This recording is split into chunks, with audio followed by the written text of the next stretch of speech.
It won't work. It won't work. Never mind. You know what? I'll add an intro at the back end, and we'll just. I'm Gabe, the OscopeWizard. Welcome to the OscopeWizard show a second time. It is a disaster area here, dumpster fire, but I do have my 20-minute timer. I do have my good and plenties. It is Baby Friday, so it's going to be a good day. Let's start the 20-minute timer and talk Bode Plot. Bode Plot. Let's go over and see what we're going to see today. So, the agenda for today is we are continuing our quest to make a DIY Sonos style amplifier, and we're going to measure the amplifier, the response of the amplifier with Bode Plots. Bode Plots! It is probably something that you did in school and then promptly forgot and ignored. What is a Bode Plot, though? That is a great question. So this is my setup here, over here. And I have everything plugged in and ready to go. Before I get to that point, let's check out what a Bode Plot is, though. So I have my display over here. Let's crop it in so we just look at my Mac, Google Chrome. Let's see, there we go. That's what I want to look at right here. Boom, Bode Plot. Bode Plot is a really cool tool made by Hendrik Wade Bode in the 1930s to express magnitude of the frequency response. So it is a graph that has magnitude on one axis, right here, the vertical axis, and the horizontal axis is frequency. Now why is that cool? That is cool especially for amplifiers to let you know, is it a high pass, so like this? Is it a low pass, so it lets low frequencies through? Or is it a band pass? My audio amplifier is most likely a high pass amplifier, meaning that everything in the audio range it is going to pass and amplify. And hopefully I have a flat line at the top, because what I would like is for the amplifier to amplify each frequency the same. That means it has a flat response. I want a flat top.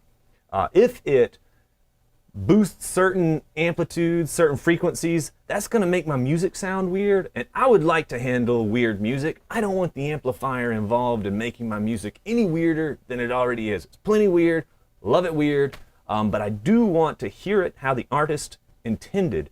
So Mr. Bode came up with an idea of expressing this magnitude versus frequency plot with nice, easy, straight lines. Let's go over to my setup so I can show you exactly how I have this thing plugged in. So today I am using, I'll point the camera at me so we can at least follow along. I'm using my oscilloscope, my handy RTO over there, the RTO 2044, like it. Got two signals plugged in right here, channel 1 and channel 2. Channel 2 is plugged into my speaker output. So I'm still using this huge high voltage differential probe because it's still the only differential probe that I have that'll handle the potential voltage output from the speaker. And this is going to be V out. So a Bode Plot is generally a comparison of the voltage output from the amplifier compared to the voltage into the amplifier. So I need to know what the voltage going into the amplifier is, and that's where channel 1 comes in. So channel 1 is measuring my voltage going into my amplifier right here, and channel 2 right here is measuring the voltage coming out of my amplifier. Now what is the voltage that I am sending into the amplifier? What is that? So I am going to use a function generator, just a boring old function generator. A function generator is just a device that outputs a voltage of a certain shape or a certain frequency. Today I'm going to just simply output sound waves, and the amplifier should amplify them, and then we can hear them with our ear holes. If I turn all of this on, if I go over, so everybody following along on the setup, there was a question, would I say this is an audio equalizer? This is hopefully not an audio equalizer. This is simply the amplifier. The equalizer would be used to flatten out the amplifier response. In fact, that's a big part of what equalization is. It's usually attempting to flatten out the response of an amplifier that's gotten kind of out of control. Now, the EQ can be done in software. A lot of times it is done in software. And in fact, even in my handy old RTO oscilloscope, I have digital signal processing and equalization in there to flatten out its frequency response. And the same thing can happen to this amplifier, but I am curious, without equalization, without any fancy software, what is it going to look like? So I'm going to turn on my scope. Let's see if I can get my scope turned on. Wake up, oscilloscope. Oh, got everything off. There we go. There's my oscilloscope. So we have my oscilloscope. I was using it last time to measure the noise on my power supply. So today we're using the 24 volt power supply because we determined that 24 volts is going to give us the largest power output. And my mom, I was waiting for it. My mom, scope expert, guys, hire her in the lab. She's ready. She's ready. Let's hit preset. So we're going to clear out what I was doing before because I can't remember everything I had set up. And let's get back to channel 1. First thing that I want to do today is I am interested in very low frequency signals. So this is a 4 gigahertz signal, and I'm interested in frequencies that fit into my ear holes. So that means 20 hertz up to 20 kilohertz, very low.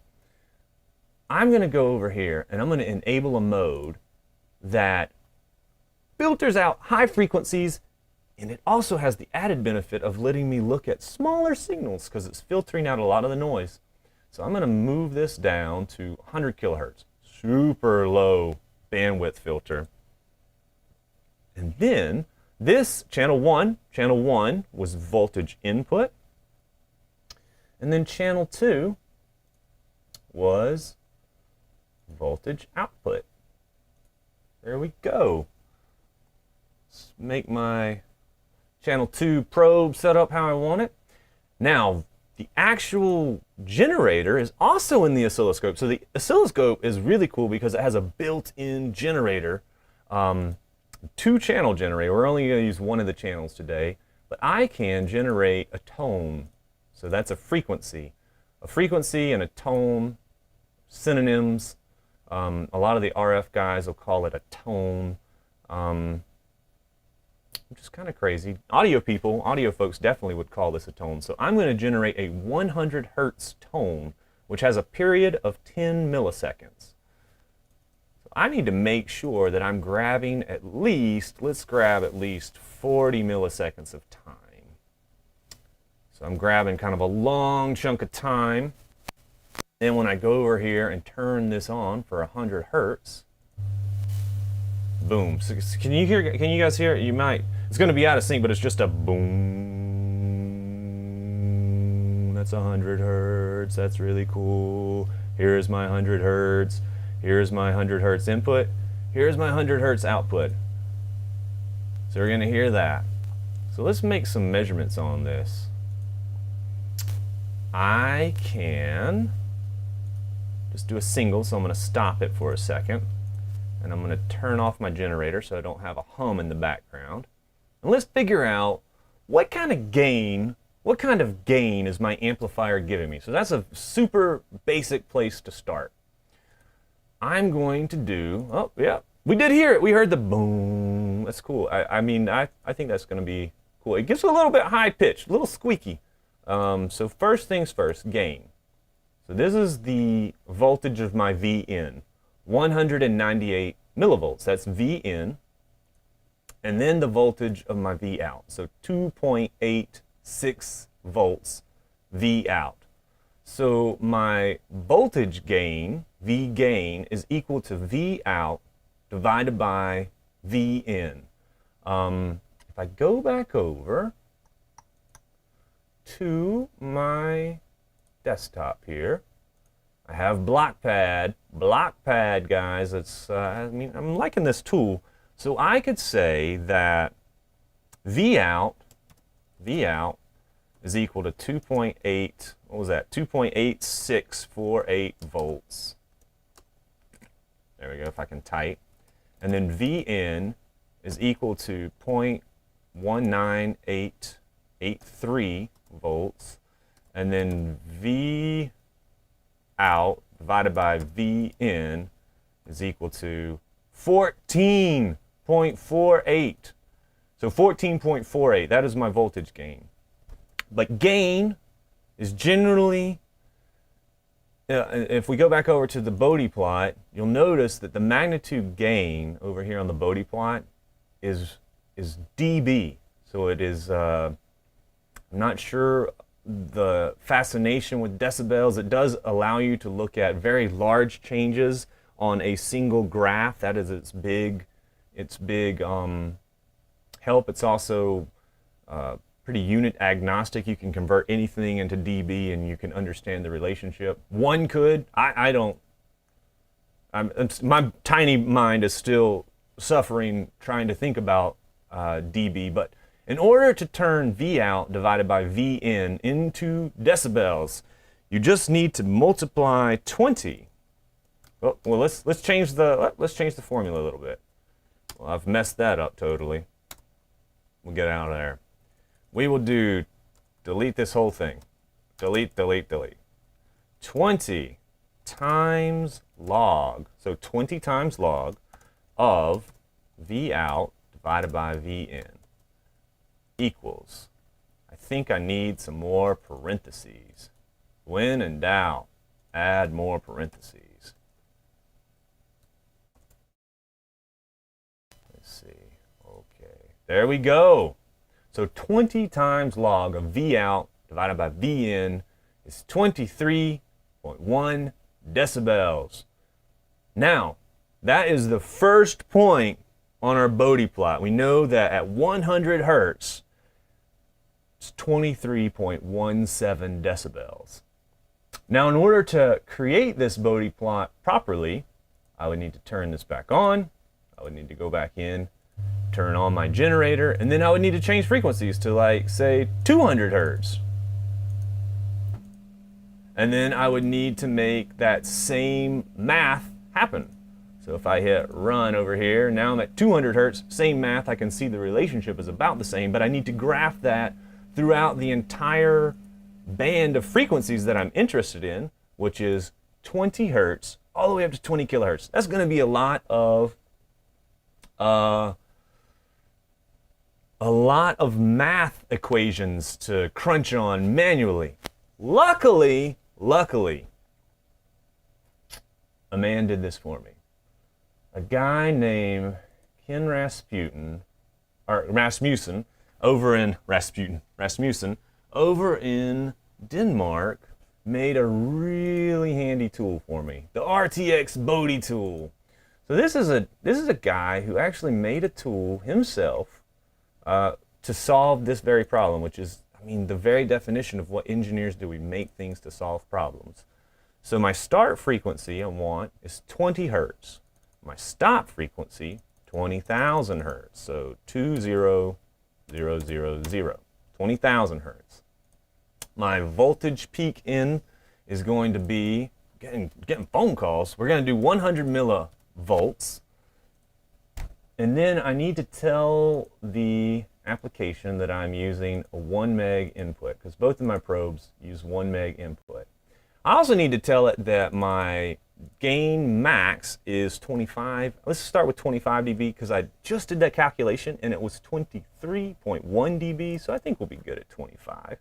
And let's make this 1 dB per division. So now I have 15 to 25 listed, and I have 10 to 20 kilohertz. We're going to measure from 20 hertz to 20 kilohertz.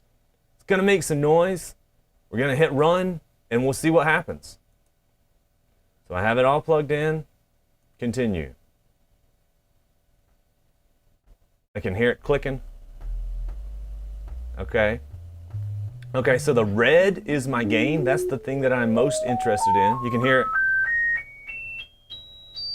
And then we get up into like 10 kilohertz. I could hear it 10 kilohertz, and then beyond 10 kilohertz, I couldn't, my ears not great beyond 10 kilohertz. Not a lot of people's ears are great beyond 10 kilohertz.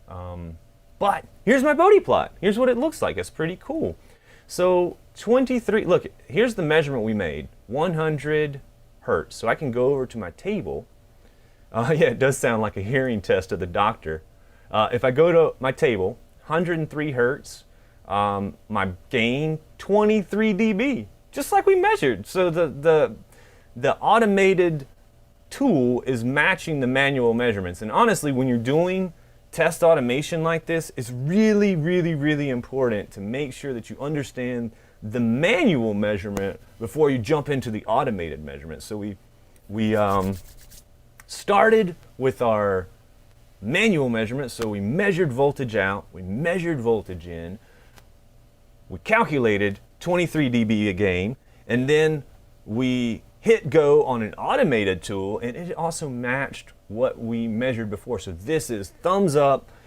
Also, let's take a look at the response of this amplifier. So this amplifier, let's see if I can even go back to my display here, and let's turn off the scope for a second. Go back over here.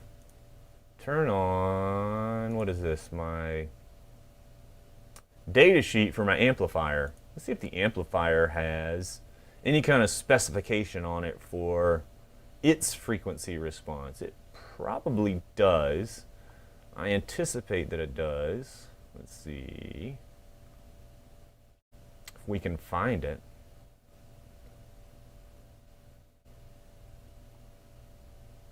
We're looking for frequency response. It might be in the data sheet, but we all have learned that data sheets can be super duper tricky. Not there. Oh, they did measure it. Here we go. So we do know that they measured their output power of 50 watts at 1 kilohertz.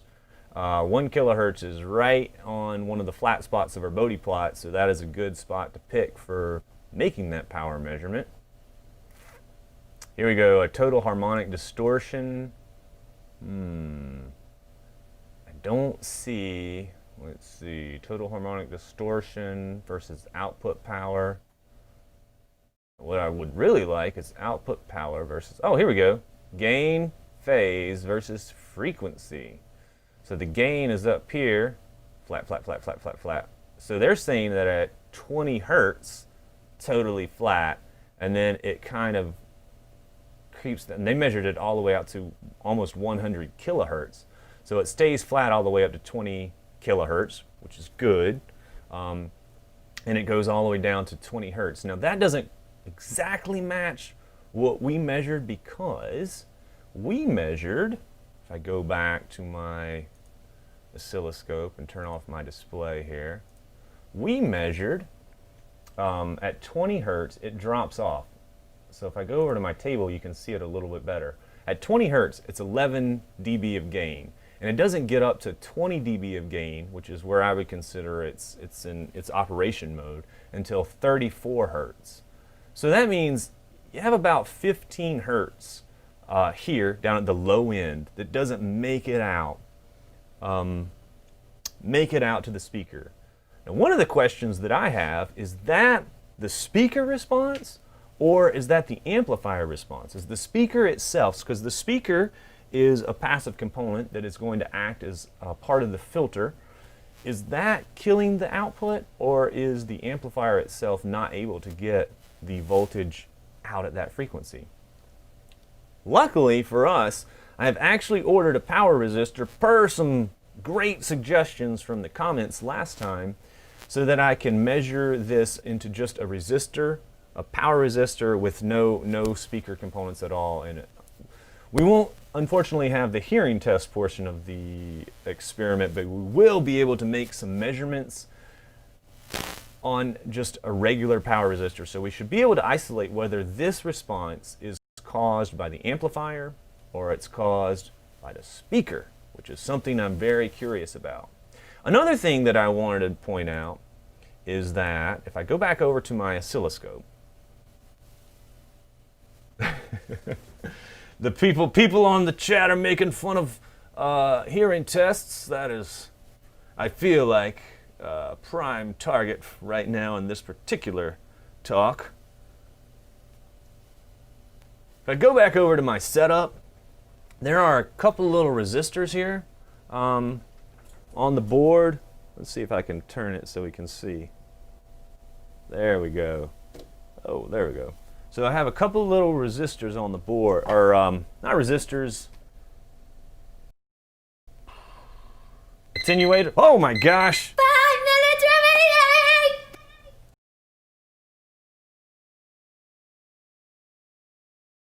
remaining! Great! This is a good time. This is a good time for 5 minutes to be left because we're at the point where I was going to just measure this little. Why am I struggling with the name of what this is called? It is a adjustable attenuator, also known as a volume knob, also known as a bleh. The English language is escaping me. I'm not sure what the word is. Oh, it'll come to me. Somebody will put it in chat and then I'll feel really silly. A potentiometer. A potentiometer. Oh my goodness. That is the word that I was thinking. Potentiometer, but it was not coming out of my mouth. So if I adjust this, twisty resistor thingy was the thing that was coming out of my mouth. So I can actually twist this, and this little potentiometer here will control of my output. So if I go over to my oscilloscope, I can see that happening live, which is kind of cool. So I have my oscilloscope here. Let's go back over to my waveform generator, get my 100 hertz tone.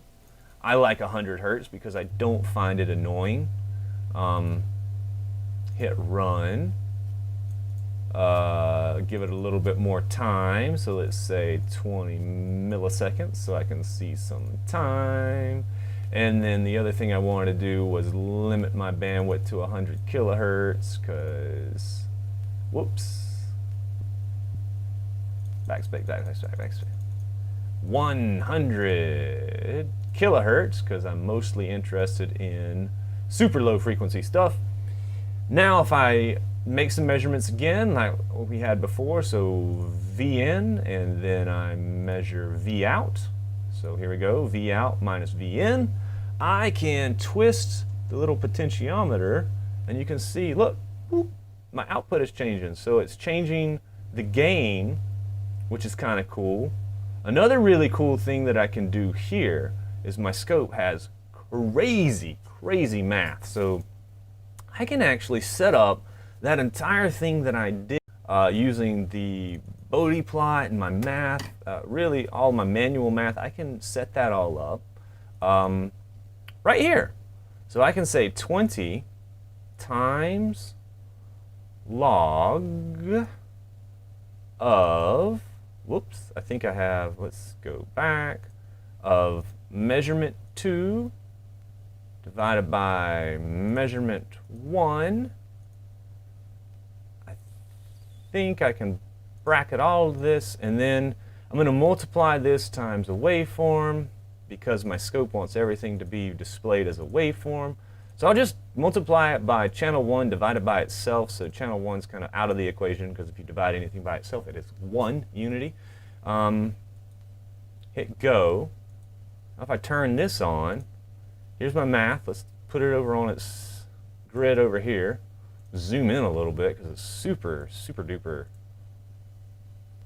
high there. There we go. 10.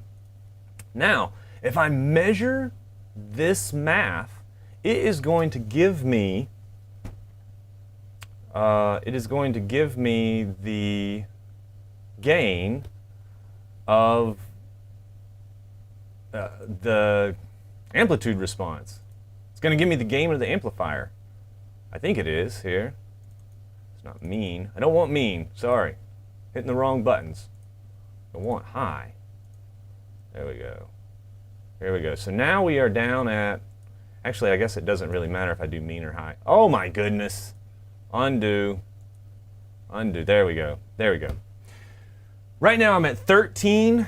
So this would be 13 dB of gain. If I crank my attenuator up, you can see, oh, and here we go. it looks like it peaks out. Oh, well, first of all, I can't really tell because I've kind of overdriven, so I need to give my channel 2 a little bit more room.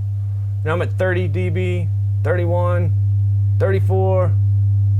That's as loud as it can get. 35 dB of gain. That's a lot of gain. That's a lot of gain. Let me turn that all the way down. So we've measured it manually. We've measured it with an automated tool. We've measured it a million different ways. That is the Bode Plot tool. It is cool. I love it. It makes it a little bit easier to see things than a single point. So we were just measuring, the last thing we did was measure a single point of gain at 100 Hertz. And you would need to sweep the input to see what that was across the entire spectrum. That's my show. Tune back in next week. We're going to solve these audio-video sync problems, and we are going to measure a Bode plot on just a resistor. And then we're going to get into the digital portion of our Sonos style amplifier, which is my favorite portion. I have spent a lot of time on power supplies and now on amplifier response, but I honestly, folks, I love the digital side. It is the greatest side. It's actually the side I specialized in college. I am sometimes called a digital applications engineer. That's how much I love digital. And so next week, we're going to get to the digital portion of our design. Thank you very much. I'm going to hang out in the chat. You guys have a great Baby Friday. Baby Friday. Bye.